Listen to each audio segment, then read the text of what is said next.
up, guys? We're back. JDanks in the studio, live, solo mode. UFC 281 is in the books. We had Israel Adesanya taking on Alex Pereira. And we're going to talk about the three main fights. The featured bout Chandler against DP, Dustin Poirier. Esparza against Weili Zhang. And of course, main event, Izzy versus Pereira. Anyways, we'll start with Chandler versus Poirier. What a banger. Incredible fight. Round one, Chandler was taking it. Poirier ended the round pretty strong. Round two, Chandler takes him down, dominates him. Potentially a 10-8. We didn't see the judges' scorecards because it was finished. But going into that third round, I was watching and I was like, the only way Dustin wins is if he finishes him. And he can't win a decision because Chandler just 10-8'd him in the second round. And DP probably got the first round. But the best decision that could go Poirier's way was a draw. Anyways, Poirier came out. They had a crazy exchange on the ground. He flipped Chandler over after Chandler took him down. Sinks in the rear naked choke. That's all she wrote. Dustin Poirier, still the number one guy in that division aside from Oliveira and Makhachev. But you look at Poirier, you look at his resume. The guy's fought everyone. There's a crazy stat, I want to say, his last 11 fights, including the Chandler fight, he fought former UFC world champs or Bellator world champs. So let's go through the names. We had Holloway. We had Alvarez twice. We had Justin Gaethje, who was an interim champ. We had Khabib. We had Oliveira. Probably missing a name in there. But anyways, then we had Chandler. Anyways, but what a fucking resume this guy. He just comes, he performs every single time. And I think over the years, he used to go in, bang right away, be in wars. I mean, obviously he was in a bit of a war this one because Chandler freaking brought it to him. But, he's a bit more methodical. He comes in with the strategy rather than just stand up, box, and see what happens. But, I mean, obviously that was a great fight. It won fight of the night. What's next for these guys? You look at Chandler and, now he's 2-3 in the UFC. Losing record. Obviously, he's probably one of the most entertaining guys in the division in the whole UFC. But you go through the names. I mean, he's fought Oliveira. He's not getting a title shot. This is Chandler I'm talking about. He lost to Oliveira. He lost to Gaethje. He beat Dan Hooker, but Dan Hooker is not even close to being in the top 5 anymore. He knocked out Tony Ferguson. There's one fight. There's really only one fight for Michael Chandler, and that fight would sell the most pay-per-views in the history of the UFC. Michael Chandler against Conor McGregor. I want to see this. Chandler wants this. I'm sure Conor wants this. It's an okay matchup for Conor. Chandler won't come and wrestle him right away. He's going to stand and bang, try to knock Conor out, and that's a fight. That's a winnable fight for Conor, and it's an exciting fight to come back to. It'll keep him motivated. Because there's no title shot in the near future for Chandler, even though he still thinks, even after this last fight, he still thinks that if he wins one fight in the top 3 or top 5, he could be fighting for that belt. Maybe, that just speaks to how entertaining he is. Speaking about how entertaining he is, he was just extended before this fight by the UFC, probably making a bag. I don't know the number, but probably making a fucking bag. Anyways.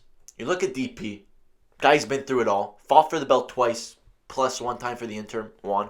No title shot yet for him. I mean, it's a horrible matchup. Makhachev against Poirier. I think there's got to be one more win in there. Either a move up to 170 could entice him, I think. Or Dustin Poirier against Beneil Dariush. Beneil Dariush is in the top 5 again. He looked great in his last fight against Gamrot. And, two guys, veterans, entertaining guys. One of them will come out of it, and the winner will fight for a belt. The title fight is happening in Perth, Australia, February, UFC 283, 284. I don't know the number exact. Check out UFC Australia. But it's Volkanovski against Makhachev. Pound for pound number 1, moving up to claim 2 belts. 284 is UFC Australia. That's going to be a banger. However, it's only in February. The light division will be a bit on hold until then. That's why I'm thinking, Poirier took a bit of damage, but he finished the fight. Beneil fought a couple months ago. He's fine. Make an interim title fight, Beneil Dariush against Dustin the Diamond Poirier, co-main event to the lightweight title in Perth, Australia, UFC 284. Let's do it. It's an entertaining fight, and that'll be a banger. The winner fights Volk or Makhachev. I'm down for that. Anyways, let's move on. We had co-main event, 5 rounds, UFC strawweight title women's. We had Weili Zhang against Carla Esparza. That was an okay fight. I mean, if I had to come to a conclusion about that, I'd say Weili Zhang is a different breed. She is a freak. She's built different. Her back is huge. I don't know how she cuts weight to make 115, but she's probably pound for pound in the women's UFC strongest, I'd say. I mean, other than maybe Amanda Nunes. But the strawweight division, it's just weird. We'll get to that in a sec. Let's go through the fight. Fight starts. Weili puts the pressure. Goes into round 2. I want to say she finished her a minute and 10 seconds in. Minute 5. Minute 5 seconds in. How'd she finish her? Submission. She choked her? Yeah, rear naked choke from a weird angle. Esparza's wrestler. Esparza went to take her down. Weili kind of reversed it. Got it. Synced in the choke. I mean, instant tap. That's a tight squeeze she had. But, I mean, there's no title shot rematch for Esparza, that's for sure. It was a lackluster fight when she fought Rose to win it. She was a heavy underdog, 4-1. I thought maybe she could have a chance, but ultimately I was going with Weili Zhang. I put her in my parlay. We'll get to my parlay later. But what's next for Weili? I mean, it's not going to be Rose because she's 0-2 against her. Rose just lost. Rose needs one more fight.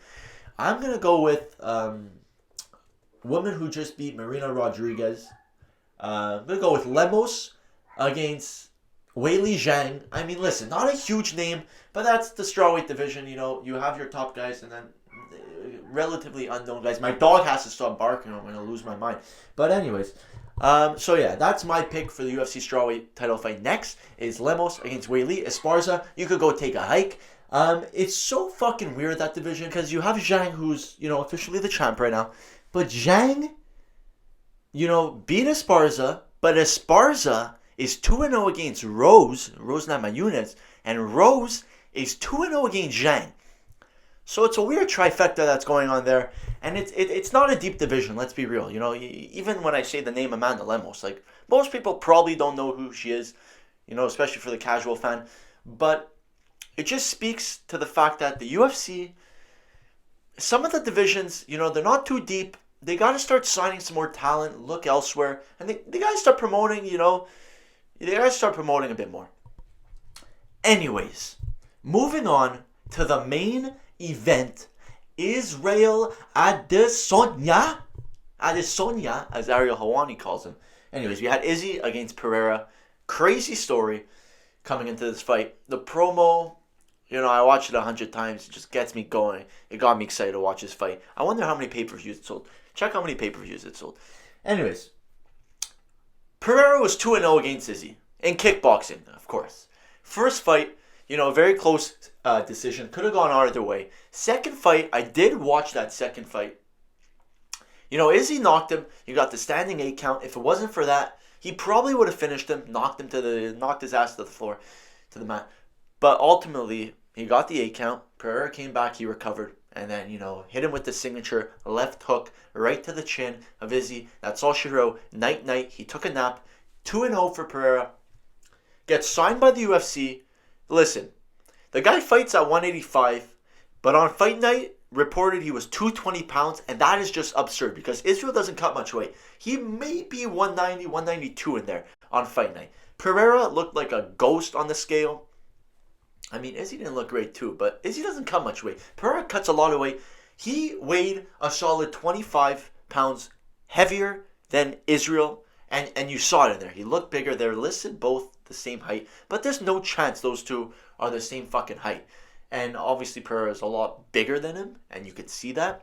And I think that takes a toll on a guy like Izzy, who has fought guys who are all shorter than him. He always has the reach advantage. Kind of reminds me of John Jones in that division, where he would demolish everyone because of his reach and his length. But then when it came down to guys like Gustafsson, he had trouble in the first fight. And Dominic Reyes, he had trouble with. Anyways, that's talk for another time. But let's get to that actual fight, Izzy against Alex. It was a great fight. You can't give Izzy much hate on this one because it was a good fight, but I don't credit Izzy with that. I credit that to Alex Pereira, who walked Izzy down that whole fight, put the pace on him, unlike Whitaker, unlike Vittori, unlike Cannonier, unlike Romero. So Izzy had to fight. And when Izzy fights, he looks good. It's just a matter of does he fight. It was a good fight. I had a 3-1 entering that 5th round. Pereira, in my mind, was winning round 1. But then Izzy caught him at the end. A bit of a controversial move by the ref, not stepping in right at the bell. Izzy landed a bit of a left hook after he stunned Pereira after the buzzer. But listen, that happens. Pereira recovered quickly. The thing with Pereira as I'm watching this fight is he's a kickboxer, okay? He was throwing some good kicks. He landed more kicks. He was touching him up. But in terms of the boxing, he didn't throw more than a 2-punch combo. I really don't think he did. It was mostly just a jab, a straight right, maybe a left hook. His left hook is fucking lethal. It looks like an absolute cannon. A shot of a cannon. Anyways, going into that 5th round, he's in the corner. Alex Pereira is in the corner. Is he standing up, confident? Reminded me of when Usman fought Edwards. Ready to fucking defend that title. Go up there on the pound for pound list. And Pereira's corner yelling at him. You're down. You need to knock this guy out. You're down, Alex. You're down. Put the pace. Defense. Hands up. More combos. You're throwing 1 punch, 2 punch. Throw 3-punch combos. Follow up on him. You're going to hurt him. You're going to knock him out. You're going to be a world champ. 5 minutes to your world champ. I'm getting goosebumps right now. I'm watching now. I'm getting goosebumps. Straight out of a movie. He comes out, knocks him out. Reminds me of course, when Edwards fought Usman. Edwards is in the corner. They're talking to him with that accent. 5 minutes, Leon. 5 fucking minutes. Knock him out. You're down. And he fucking knocks him out. This is why I love the sport. Moments like this, when a guy's down, anything can fucking happen. You don't know the score, but you can assume the score is 3-1. He comes out, instantly walks, even before the fucking Mark Goddard puts the hand down. He's going to him, putting the pace on Izzy, throwing punches. Izzy doesn't look phased, but then he lands that punch. I mean, right before that, Pereira threw a leg kick. It looked like Izzy checked it, but he fell back, kind of did a backward somersault. My heart dropped. I thought that's like a Conor McGregor moment when he steps back, fucking snaps his leg. My heart drops. I'm like, oh my God, there it is. There it is. He just broke his leg. Anyways, bounces back up, gets his foot in, it ended up being more of like a perennial nerve type of thing behind the knee. You saw it with when Anthony Smith got hurt, kicked Crute there. Similar thing, recovered really quickly. Good on Izzy. He's a professional. Anyways, check what time the knockout was at. But Pereira fucking comes forward, lands that right straight, I want to say, follows him up, and then lands that left hook from fucking hell. Lands the left hook. 2 minutes he got in. He got it in 2 minutes. He lands that left hook. That's all she wrote. He follows it up. Everyone's saying bad stoppage. Fair. Looking back, it's the same ref, Mark Goddard. I want to say ref the Gastelum versus Izzy fight. Okay, and there was a lot of damage in that. Izzy took a lot, and Izzy fucking gave a lot. That was the most. Gastelum was knocked down the most times ever in a title fight, and Mark Goddard continued that fight, let it go on. Was he the ref? Yeah, he was the ref. So you got to say you got to be a little sketched out here where Mark Goddard stops it that early. I mean, listen, you don't want to not stop it and have him flatlined on his back, unconscious, because that ruins him. Let him live the fight another day.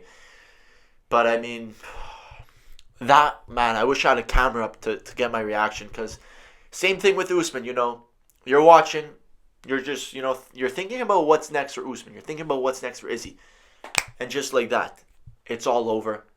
Pereira knocks him out. TKOs him. Mark Carter stops in. Pereira walks away with the belt, gets his hand raised. Izzy, you saw his coach Eugene, what's his name? Eugene Behrman, calming him down after, Madison Square Garden. The fans are going crazy. He comes out, Pereira gets his hand raised. Izzy, obviously, maybe a quick depression mode for Izzy. But that's not it for Izzy. They're going to fight again. They got to fight again. Even though Pereira's 3-0, it's not like he was 3-0 against him in the UFC, only 1-0. So you can make that fight again. It's the same thing with Edwards and Usman. I keep referencing that fight. But there's a story there. He was up 3-1. Pereira's power got the best of him, knocks him out. You could build that up again. You could sell the pay-per-views. I want to see that fight. The fourth fight, Israel Adesanya against Alex Pereira, International Fight Week. Give Izzy some time off. Let Pereira hold that belt a bit. And let them fight International Fight Week in July. Main event. That would do numbers. That would do serious fucking numbers. And I'm excited to see that next fight because I think it's going to be the same thing. I really think the same result comes of it. Izzy dominates him, and it's only a matter of time until Pereira knocks him out. It's not like Usman where Izzy was knocked out cold on his back. It's not like he loses his whole fucking persona, his confidence. He's still there, man. He wants to fight, and he's confident still. Nothing's changed. It's unfortunate he got caught. But he wasn't out. So confidence is there. Pereira's confidence is there. Man. I just want to speak on the fact that Alex Pereira got the UFC strap in 4 fights, including this fight against Izzy. He walked in, he beat 2 relatively unknown guys. I forget who the first one was. Then he beat Bruno Silva by split decision. Oh no, that was the first fight. Then fucking flying knee KO'd his second guy. And then he left hook Sean Strickland to the moon. And then he fights Israel Adesanya. 4 fights, he claimed UFC gold. Where, in the division where the champ is one of the most dominant champs ever. That's fucking crazy. Good for Alex Pereira. He had a game plan. He got taken down a couple times. One round was mostly on the ground. I want to say round 3. But listen, the guy looked fucking good. It's not going to be a wrestling affair the next fight. It's going to be a stand-up. Izzy will try to get to the ground, but Pereira will be prepared, especially with Glover Teixeira in his corner. More time to learn MMA, more time to game plan for Izzy, and I'm excited to see that. I don't even know what's called 4th fight / 2nd fight. Anyways, I think that's it for UFC 281. The next event is 282 in December, mid-December. Check the date on that. You have a fucking rematch of a guy just named Glover Teixeira, trying to gain that belt back against Yuri Prochazka. What a fight that's going to be. The first fight was fucking unreal. Glover was on his way to getting his hand raised in a banger of a fight, and Yuri fucking chokes Glover Teixeira out.